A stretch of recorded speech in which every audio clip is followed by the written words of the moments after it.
Today's guest is Kadedra McNeely. She started in international trade and ended up in the nail business. Find out more.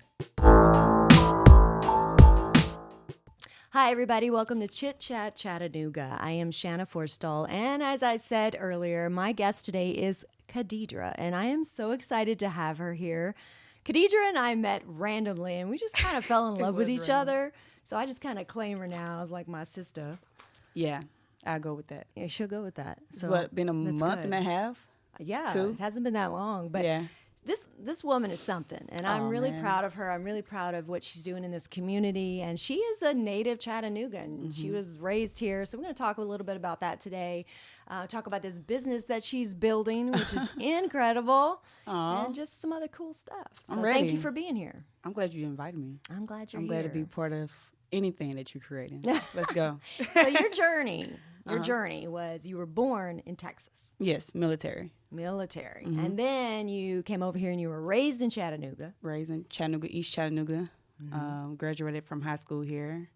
Went off to undergrad in Middle Tennessee State area. And then went to Charlotte. Eventually landed in D.C. So you spent some years in D.C. Yeah, D.C. was, I like to call D.C. where I had to grow up, where I matured, where I became a woman, where I couldn't pick up the phone and be like, Mom, my boss was doing this, and da-da-da-da. It's like, nah, you got to figure this out. So I say D.C. Molded me. Yeah. And D.C. taught me how to go after what you want. I saw a lot of African-American people, a lot of black people, period, just be able to like make their own stance in the city, make their own moves, making money. Right. Like, so it was just like, okay. It's inspiring. Yeah, it was pretty dope. The collaborations, the introductions that you get from meeting someone, and it just flows. Like DC was an eye-opener, something that I don't think that I often saw growing up. But now that I see that, and I'm able to bring that same mentality down here, those same resources down in Chattanooga. If you look back at the years that you spent there, what's one thing you walked away with as a woman? You say this, because you're saying you learned a lot. What is one thing you're like, I learned this for sure? Yeah, entrepreneurship. I growing up in Chattanooga, I really didn't see it. Like, we saw people who was opening up business such as like storefronts and stuff like that. One person specifically, JT McDaniel, you always saw his corner store, right?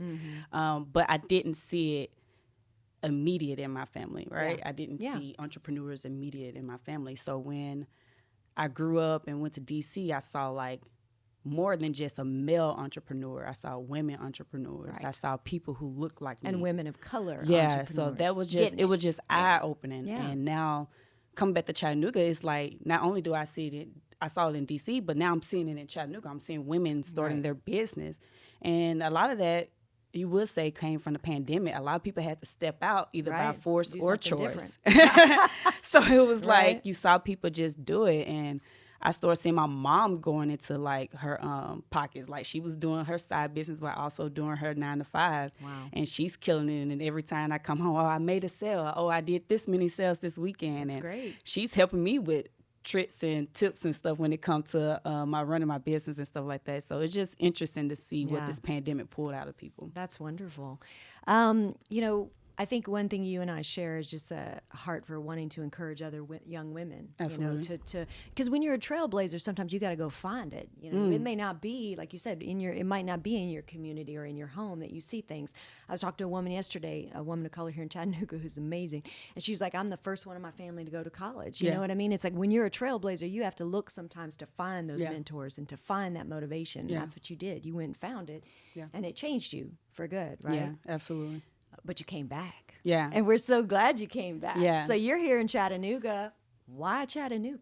It's interesting. So while in D.C., I went to graduate school, got my master's, and then I ended up working in international trade. Very, very interesting industry. You can make easily good money there. But I fell in love with nails. So I would travel a lot either for work or for leisure. And I find myself not making time to go get my nails done, or it became a task.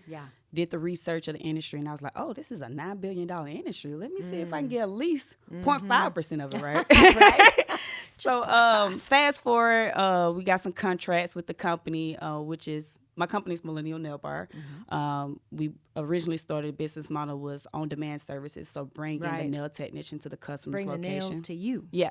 So we looked up and got some contracts with Google, WeWork, and Equinox Gym, bringing the individuals to that person's workplace. Well, and I want to hold up here because this is smart. She saw a need. You saw that you saw a need in yourself. I'm a busy woman. I'm working. I don't have time to get my nails done, but I need to. Right. So you're like, hey, what if we bring that service right to them? Right. That's so amazing. flushed out the idea, got accepted into an incubator. With that program, it pushed me to create milestones, and if you didn't if you didn't meet those milestones, you was kicked out the program. Wow. So that helped add some Push fire underneath my butt, right? Versus anybody can have an idea. It's just Yeah. like, how long you gonna sit on that Yeah. idea? So when we got those contracts in 2019, focusing on the B2B concept to flush out the B2C, pandemic hit. Yeah. Top of 2020. So I was like, oh, you know what? We'll be back in business. It's cool. Then it was like, nah. When my 9 to 5 at that time, I was still working my 9 to 5. They was like, oh, we're closing headquarters too. Then when I saw DC go dead, I'm like, oh, what's going on? So I was like, you know, I barely go home. I only come home for the holidays. So I got a one-way flight ticket and packed up some workout clothes, and I haven't left Chattanooga yet. You're still wearing that outfit. Hello? It took me I left DC to Chattanooga, I want to say in March. I didn't go back and clean out my condo until probably like August. Wow. That cheese was bad. I was wearing nothing but workout clothes every day. It got to the point my mom was like, hey, let's go to the mall and get you some clothes. Can I buy you a dress? Like, just get a T-shirt, Kadedra. So, yeah, but it was worth it. When I came down to Chattanooga, I saw that there was a need in the cosmetology industry, specifically nail techs. Right. So when the pandemic hit, even though this industry wasn't viewed as value, or a lot of times people realize, like, no, you're a hairstylist, you're a nail tech. These people are really of value to you. Yes, absolutely. So I saw that there was a need for a space for where people felt comfortable. More specifically, they can afford to work out of, because when the pandemic hit, a lot of people couldn't afford to pay for booth rental and stuff. Yeah. So I took the on-demand model and built it out for the brick and mortar situation. First, it was just going to be a pop-up. We did well for the first month. I was like, all right, let's just make this a legit storefront and keep it going. So you have a space, and you guys, you need to see her space. It's beautiful, and it's still developing. So that wasn't our first space. Oh. Well, that's right. So we've been in business in Chattanooga for a year and a half now. I was very strategic. Growing up in East Chattanooga has a place in my heart. Yeah.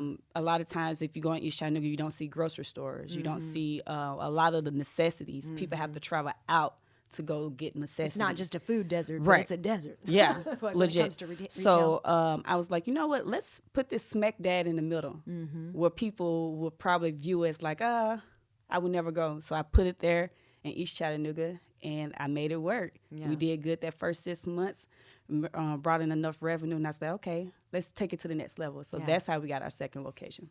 So, but you're closing the first one. The first one is closed. Okay, now we got the first, to the new one. The new location, same vibe, same business model, same everything. Like, you come in, you're still hearing music.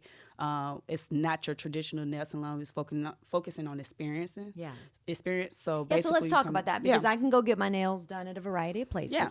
Different prices, different style, different whatever. Right. What sets yours apart? It's experience. When you come in, you're not going to feel like you're in a nail salon. I wanted people to feel like it was a happy hour situation. So we don't have those big, chunky pedicure chairs. Right. We don't have your small desk type style of manicure table. It's a high top table giving you the bar style feel. You come in, you are introduced to essential oil to even start off your experience. Then you pick your color. Then we sit down and talk. It's not pick a color, sit down. I think one of the things you and I have talked about is that you understand the challenge of the working woman and women who are multitasking. Right. Women are always multitasking. They're working, they're raising children, they're doing this, And so to come in and have a place where you can stop for a minute, breathe, smell some essential oil, hear some relaxing music, and feel catered to. Yeah. is important. And that's, I think, the experience you're trying to create, right? Mm-hmm. Give women a place to decompress for a minute. Right. That's the whole goal is don't view it as a task. It got to a point, the reason how I started the business, it got to a point that I realized this is a task. It's not even relaxing. Like I'm getting my nails done before I go on the trips with my girls to Canada. And that's the trip that made me realize, let's figure out how to fix this because I'm giving too much money to this industry. More specifically, half the time it's a disconnect when it comes to respect and value of Black women coming into the nail industry. So it's like, you know what, let's go. Let's figure this out and make people understand, like, not only is the Black woman dollar valuable, but more specifically, we deserve the same service. It's time for you to change clothes. Hello, it's time. That's actually my alarm to get up and go to figure out how to open up this business. Run a business. No, I'm sorry about that. But yeah, it's just making sure the experience is authentic. You feel appreciated. You coming in and you don't feel like it's a task. Right. And that's interesting because sometimes our self-care feels like a task because we're in such a hurry and we're like, I have to get my toes done before I went on vacation. Yeah. I was feeling that way before my last trip. And then I was like, if it could become a self-care experience where we're actually just in the moment, enjoying it, taking care of ourselves, taking a minute to breathe, and your environment will basically force us to do that, which is wonderful because we need it. That's great. I'm so proud of you. Like, it takes hustle to start a retail business and a business that, you're serving the public. Yeah. You're creating a brick and mortar that's a risk. You're going into debt. You're doing all these things. You're building something physical. Yeah. And that's beautiful because some of that is disappearing in our world. Everything's going, virtual and digital. And this is a physical place where you can go and have an experience and support an amazing, talented woman who's building something cool. I appreciate that. Okay, so one more thing. We're going to wrap this up. But we are in the library. You guys may not realize that, but we are shooting this in the studio of the library in downtown Chattanooga, which is so cool. This is a great space. We appreciate Sam, who's here helping us. But we want you guys to know the resources that are down here. But absolutely. Let's talk about the library. Did you spend any time in this library? You grew up in Chattanooga. I'm pretty sure I have a fine. You from third grade. She owes like $3,000. Sam, don't tell anybody. That thing about it. They about to treat me like Trump and come after me for my taxes at this point. Don't sue me. They gonna start you ain't debiting gonna your get account. Nothing. You ain't gonna she get gonna sneak out of here. She gonna put something over her face and hide on the way out. They gonna try to start digging Don't and be like, me. she ain't worth it. Let it go. Let's just chop up this loss. So do you have any memories, like any good memories? Yeah, that's the memory. That's the memory. That's the memory. Coming back and returning a book and they say you have a fine. I'm like, I don't know what that means. I'm only in third grade. What do you mean a fine? I'm never coming back. And I just walked out. I was like, well, I can't come back to the library downtown.